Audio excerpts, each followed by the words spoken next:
He no longer spoke at the cannery. But his chopping was as reliable as ever. Then one day it struck him that all the cheering crowds, even the stones under his feet, were all in his imagination, so he could do whatever he wished.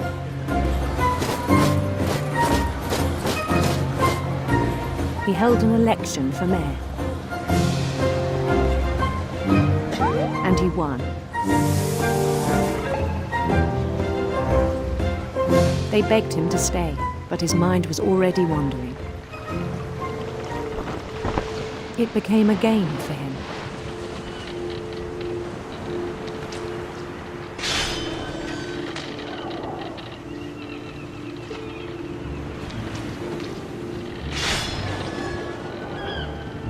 He'd conquer a city, then immediately push on.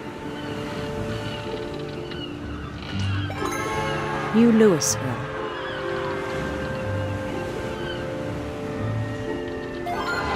St. Louis. He started drifting away from our reality.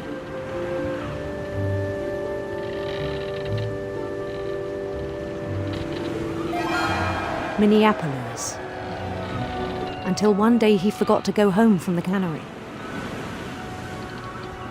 Even as his mother pleaded with him, part of Louis kept sailing on.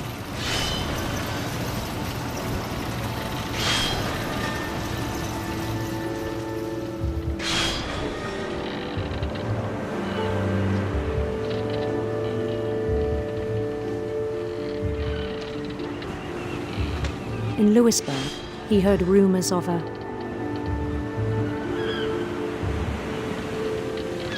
handsome queen.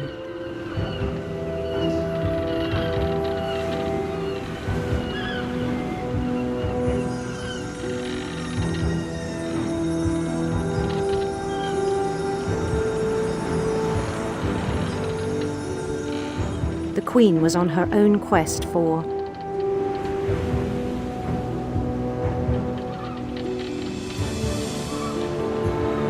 sinister serpents.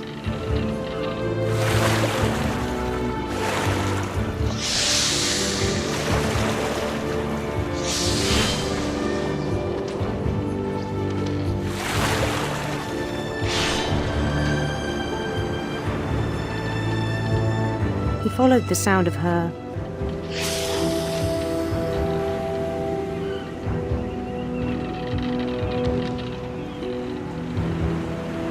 electric sitar.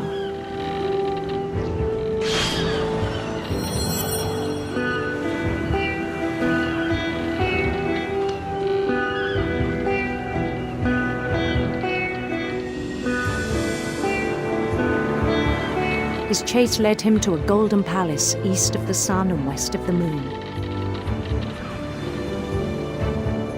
Even then, his logic remained sound.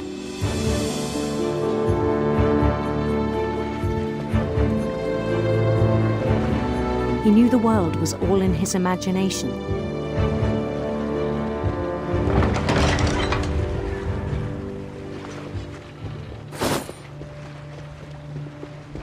But he was so proud of having created it.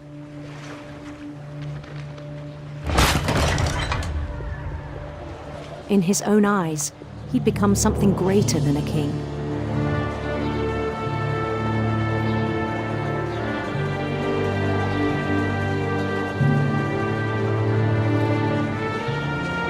For someone who'd never known success in the real world, I think it was overwhelming. And then it struck him that the real Louis was not the one chopping salmon, but the one climbing the steps of a golden palace.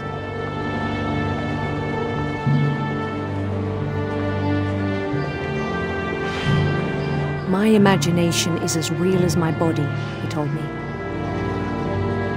It was hard to argue with him.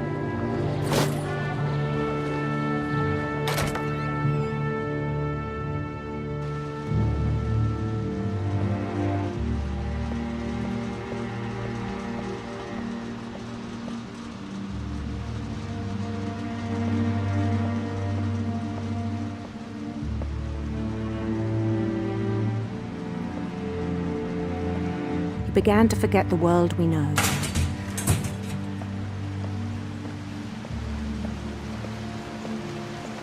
I think it pained him to remember Lewis, the cannery worker.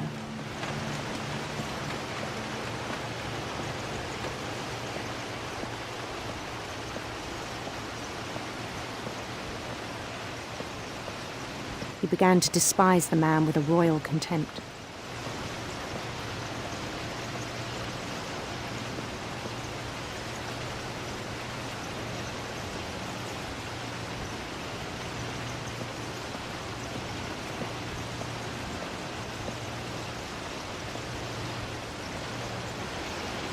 I still thought I could save him. Even after he said he was being crowned king over all the lands of wonder. The palace would be packed with his companions.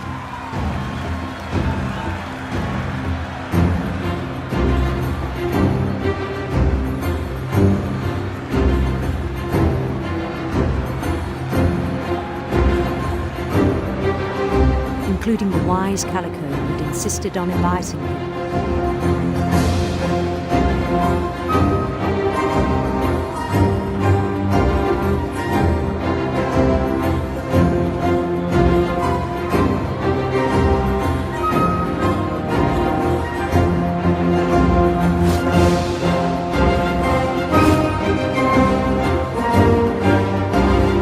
His queen waited, holding his crown.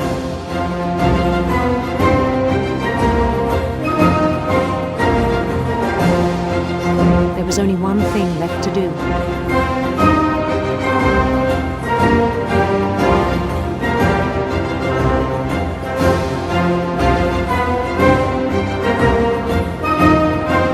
Bend down his head.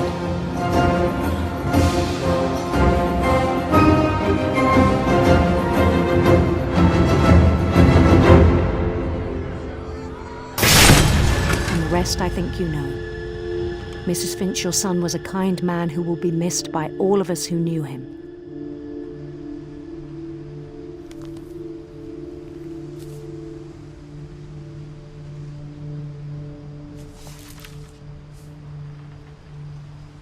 My brother was really cool. I wish you could have met him.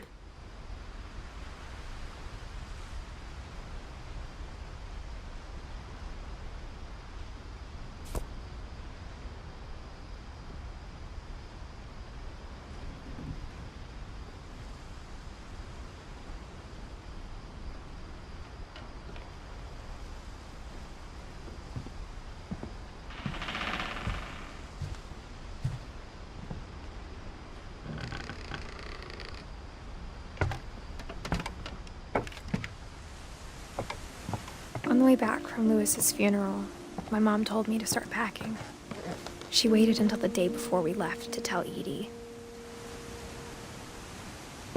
I'm not sure if she wanted to make it easier or harder.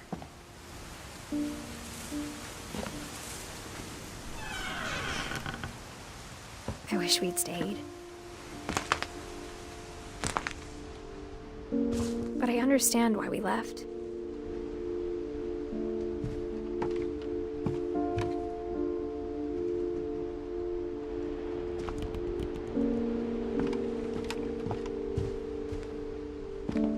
My mom ended up leaving everything behind.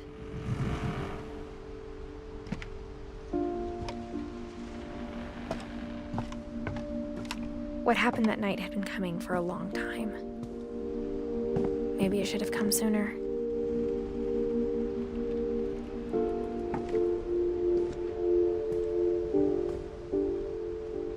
But it had to end one way or another. All that's left now is to tell you about that last night.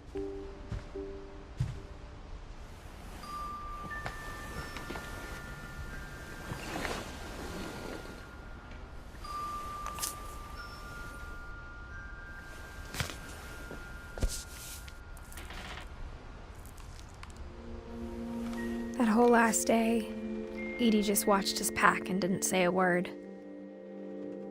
Until supper, when she raised her glass and said, "To our final night together, and all our final nights apart. Grandma, you know what I said about alcohol. Some of your medications are very Edith, specific. I left a present for you in the hallway. Why don't you go open it? The grown-ups have to argue now. I'm sorry, you're right. We're all leaving tomorrow. Let's just enjoy our last... I'm not leaving. Edith, you're excused.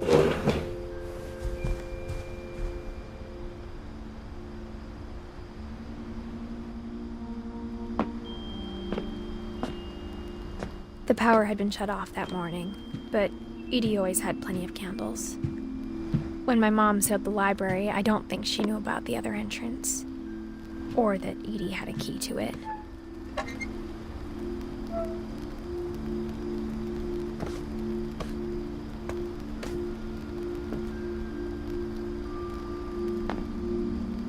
The thing you're afraid of isn't going to end when you leave the house.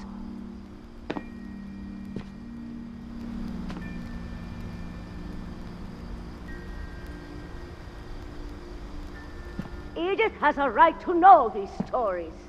My children are dead because of your stories. I think it's best if Edith and I leave tonight. We'll have the nursing home send a van for you in the morning, okay?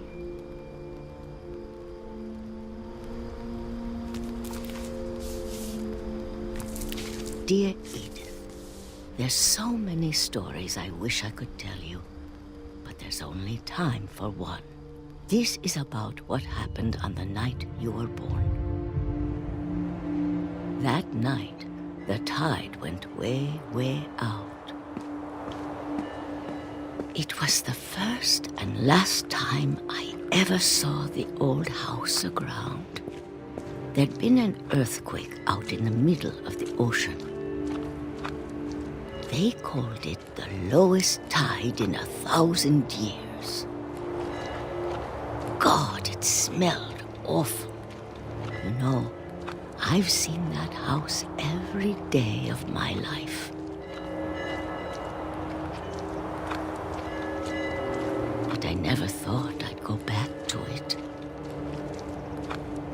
When the fog rolled in, I lost my way.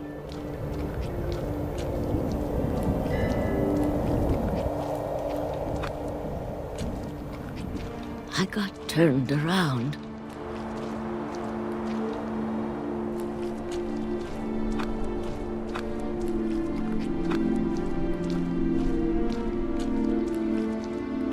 I started seeing things.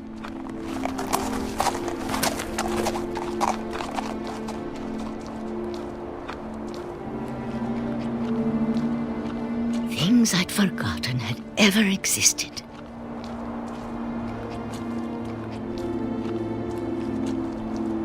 But when I saw them, they felt like old friends. That night, a lot of things came back to me.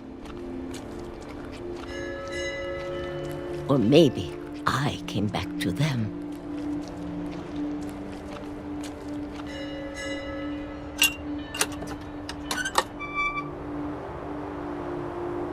Things I can't explain, but that I need you to try and... Edith, what are you doing in here? It's mine! Edith! Mom, you're gonna rip it! Let go! I kicked and screamed, but Mom dragged me to the car.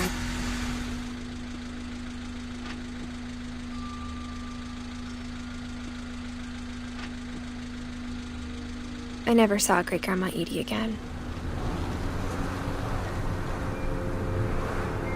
The next morning, the band came to pick her up, but she was already gone. After that, we moved around a lot.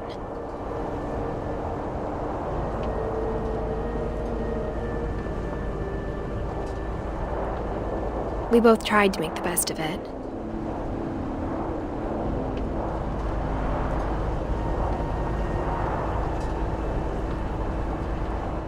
A few years went by.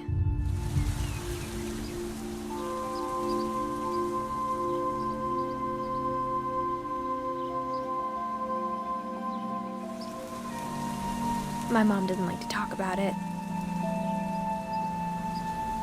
But she started getting sick a lot. The rest happened pretty quickly.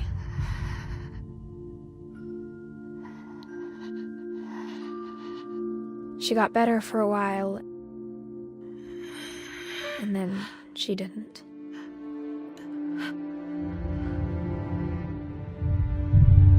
And then I was alone. The last Finch left alive.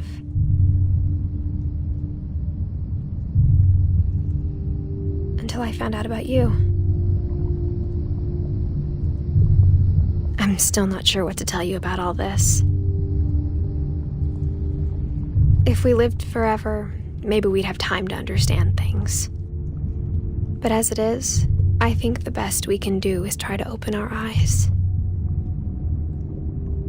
And appreciate how strange and brief all of this is.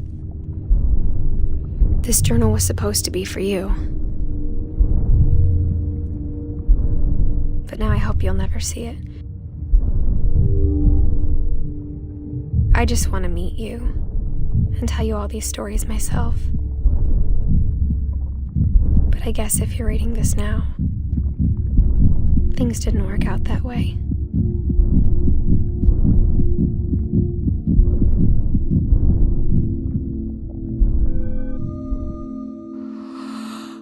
This is where your story begins. I'm sorry I won't be there to see it. It's a lot to ask, but I don't want you to be sad that I'm gone. I want you to be amazed that any of us ever had a chance to be here at all. Good luck.